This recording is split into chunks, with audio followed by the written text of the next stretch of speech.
It's Nolan. Now, before we get started, make sure y'all hitting that like button. Make sure y'all sharing it on your respective platforms. Let somebody know what we're doing today. Now, let's get into the show.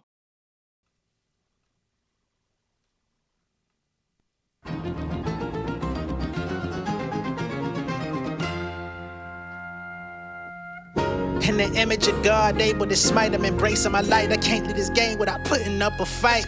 These niggas clones, they digging they in the zip file. Shit was way better when Hov poured out the crystal. They put the pins down, maybe I should find you a pen pal. 20-year legends with classes, they dropping mid now. I guess the mission accomplished. We were sent to demolish the infinite knowledge. We living in privates, we shipping the product for free, still looking for profit. Somebody tell me how long before this shit get abolished. I sat back and reassessed it. If we ain't got the GPS, then who giving directions? Moving out of order, we paid dues to collections. Chasing at the checks, but still skipping the checklist. Screaming gang gang, but bitching up for the detectives. Brody plain Jane, decapitated your necklace. I done got some placements that never paid with the textures. Nothing finna change, so why we talking elections? I'm on their ass. You a killer, then why you been taking photographs? All the line, this shit is making my modem crash. Niggas crying to me, but ain't putting up the cash. Suffering succotash, don't make me stuff your ass. But I had the battle before they said I'm legit. Gigs out of state, I couldn't afford the trip. $100 tape, I started studying nip. Nigga, this a marathon, you better gas up the whip, fucker. What's going on, beautiful people? It's the kid J Nolan here. Welcome back to another episode of Inside the Industry, your number one source for music, entertainment, commentary, and breakdowns. Hope everybody's doing well out there this evening. In this video, we're about to get into this whole Netflix media takeover that's going on, right? Now, of course, I didn't report on it, but in the news, Netflix recently acquired Warner Brothers and HBO or HBO Max or something like that. We're going to get into that in this video. There's some controversy around that whole acquisition, excuse me. There's some political shit going on around that acquisition. There's going to be some divvying up of what Netflix is able to take with them and what they're not able to take with them based on that acquisition. But today, it's been announced that iHeartMedia and Netflix have also closed a deal where 15 to 20 of their programs will now be distributed via Netflix for video podcasting. Now, this is something that's been speculated for many years, that Netflix was going to get into the podcast business. They've released some podcasts on Netflix too, by the way. So this isn't nothing brand new. There's some podcasts that went over there. They haven't been super successful, but there's some over there. And then there's some others that have been successful that are not necessarily in our culture. But I'll digress on that, because now going into 26, they're doubling and tripling down on that because they want to compete with YouTube. All right. It's been reported for years that YouTube is the number one search engine. It is also the number one viewed streaming platform for online content. And as we see, Netflix is putting their money where their mouth is to compete. Now, just yesterday, we were talking about Charlamagne the God and the prospect of his contract with the Breakfast Club running out. Based upon this new information, I don't think that Charlamagne's going anywhere from the Breakfast Club. Okay?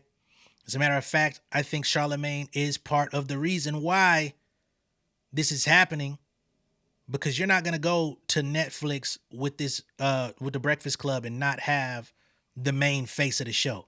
You can love Charlamagne, you can hate Charlamagne, but one thing you can't say is that he ain't the main face of the show. So if he were to go, they would need some firepower fast. Okay? That's just the truth of it all. So here's the story told by the LA Times. Netflix and iHeartMedia announce video podcast deal. All right?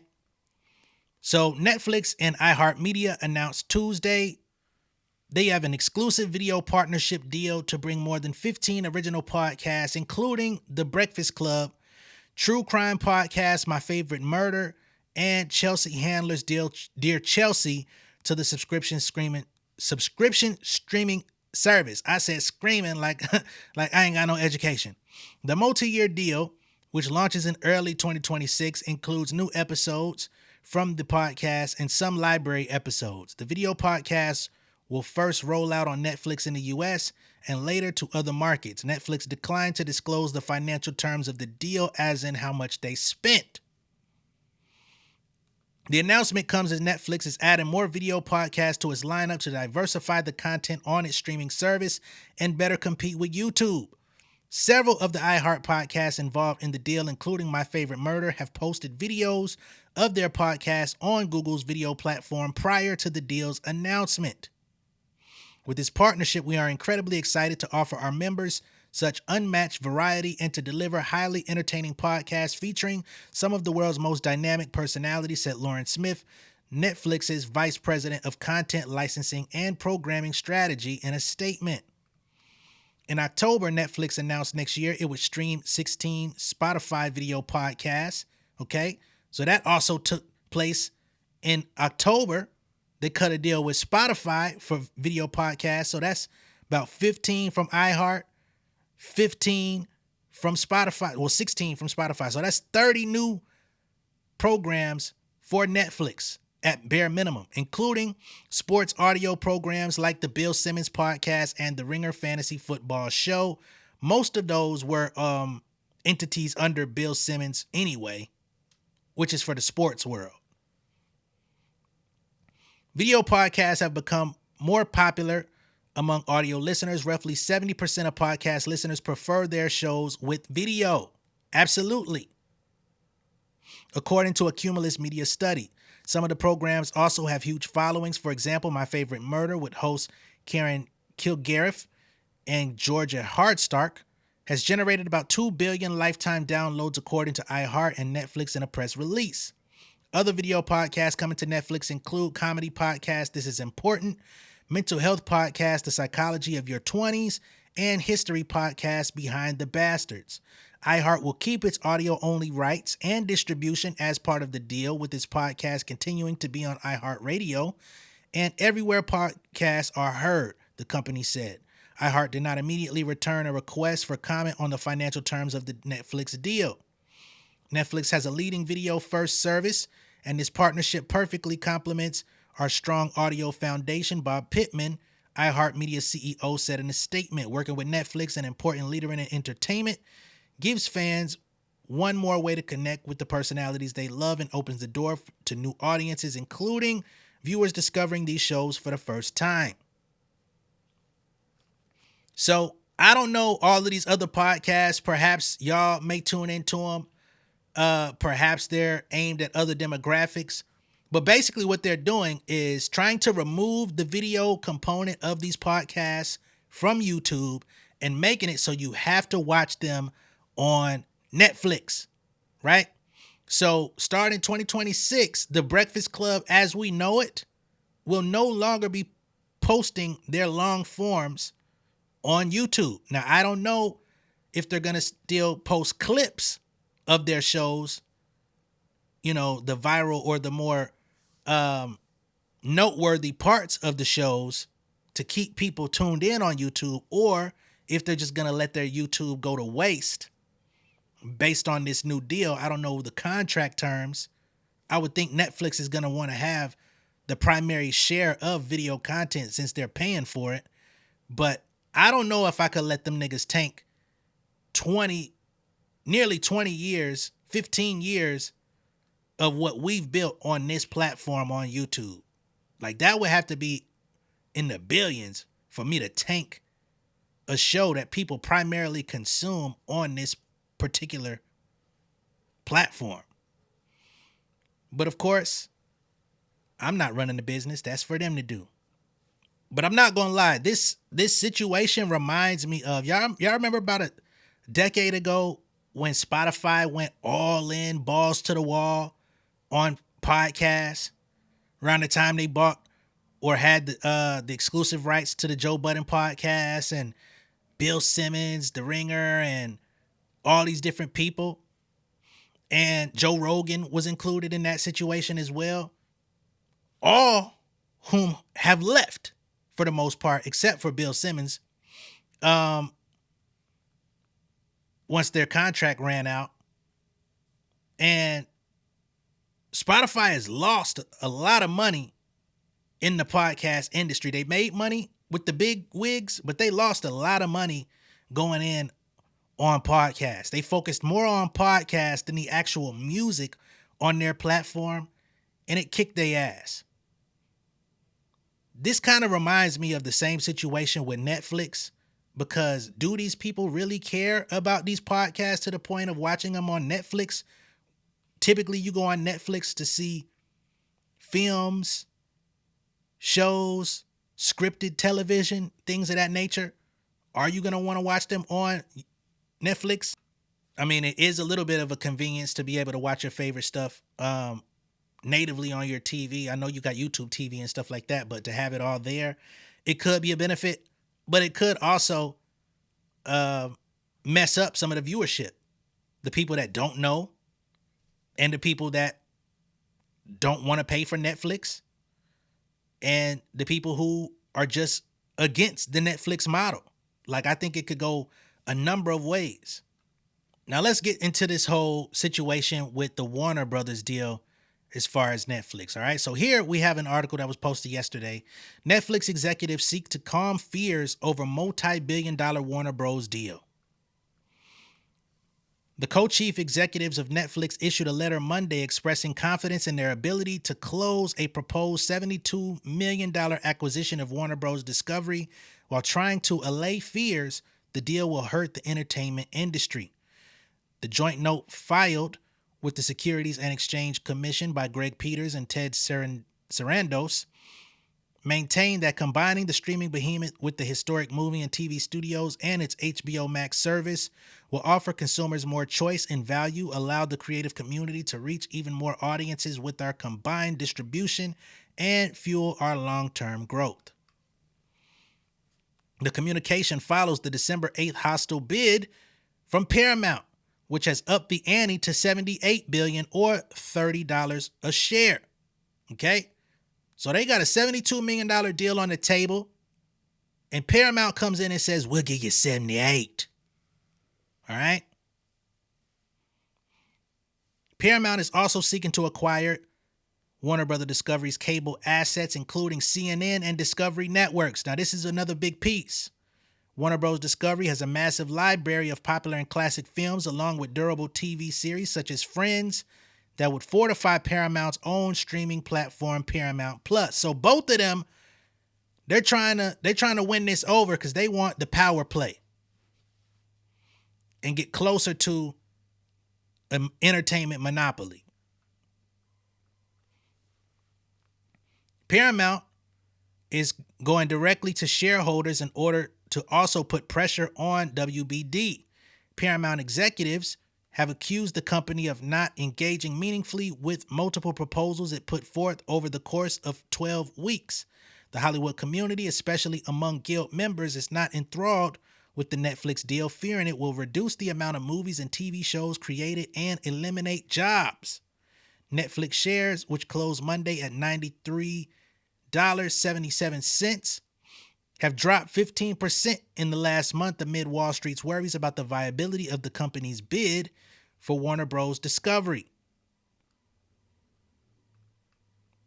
So people in Hollywood are not too excited about it if Netflix wins. They say, we've seen this movie before and we know how it ends, Michelle Moroney, president of the Writers Guild of America West, said last week. There are a lot of promises made that 1 + 1 is going to equal 3. But it's very hard to envision how two behemoths, for example, Warner Brothers and Netflix, can keep up the level of output they currently have. Peters and Sarandos counter that the proposal is pro-consumer, pro-innovation, pro-worker, pro-creator, and pro-growth. The letter pointed to Nielsen data that shows Netflix would only account for 9% of all TV usage if combined with Warner Brothers Discovery. YouTube currently has 13%, while the potential combination of Paramount and WBD would be 14%. All right. So if Paramount can get Warner Brothers Discovery, they would overtake the percentage that YouTube currently has in the lead. They would take it to 14 rather than 13. The executives said Netflix expected the hostile bid from Paramount and contend the company has a solid deal in place with the streamer.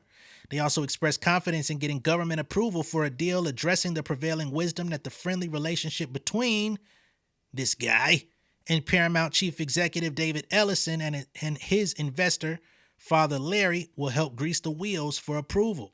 Okay, so that's the other part of it is our standing president here. He wants to also have a deal or a hand in the deal and have a hand in, okay, this can go here, this can go there. Okay. They say we're confident we'll get over the finish line and we're genuinely excited about what's ahead, the executives wrote. We believe in this deal and the value it creates, and we're confident we'll get the approvals we need to make it happen. The deal will need the approval of the Department of Justice. Trump has said that Netflix's large share of the streaming market could be a problem for the company's pursuit. I find it interesting that Netflix's share of the streaming market is a problem, but not Paramount Plus. And if you put Paramount and Warner Brothers Discovery together, they equal a larger share. But what do I know? I'm not a mathematician, as they say. Shout out to Suki. Now, I ain't gonna lie, I find it strange that Warner Brothers Discovery can make their decision and say, hey, we want to go with Netflix, we like the deal. And then Warner can say, well, hey, we offered you more money. You need to take it. Bitch, I've chosen who I wanted to go with to the prom. Okay? You might think you the prettiest motherfucker in town, but I've already said who I want to go to the dance with. Get over it. You only bothering me because ain't nobody else want to take your ass out. Fuck out of here. You know what I mean? So I find it interesting that they're trying to, and of course they got the backing of Trump's son-in-law or some bullshit. So they trying to schmooze their way to the president and say, hey, we need to get this deal done. It's going to benefit everybody's interests involved. Man, fuck all that. We've made our decision. We've moved forward. We about to close. We about to consummate this thing. Fuck is you on? But that's the America that we live in, you know, where you can lose and you can still try to force a win through the government. Sounds like somebody we know, don't it? Anyway, let me know what y'all think of all this down below in the comments. Be sure to like and share this video. If this is your first time seeing me on YouTube, go ahead and subscribe to the channel. Become an insider. I will catch y'all on the next one. Let me know in the comments if you'll be tuning into the Breakfast Club via Netflix. Okay? Because it does seem that their show will no longer be doing uploads on YouTube for the foreseeable future as long as this deal is active. All right? Whether that's going to be a good thing for them or not, we shall see, especially when they have so much of a footprint on this outlet. But what I will say is, for those of y'all that are removing your programs from the YouTube, so sad to see you go. But if you need a place to get your entertainment news, your hip-hop updates, if you want to get the real, make sure you subscribe to the J Nolan channel. I come on here multiple times per day inside the industry, give you the shits. You know what I'm saying? So stay locked in with your boy. All right? I'm going to catch y'all a little bit later, though. Y'all be good out there. Peace.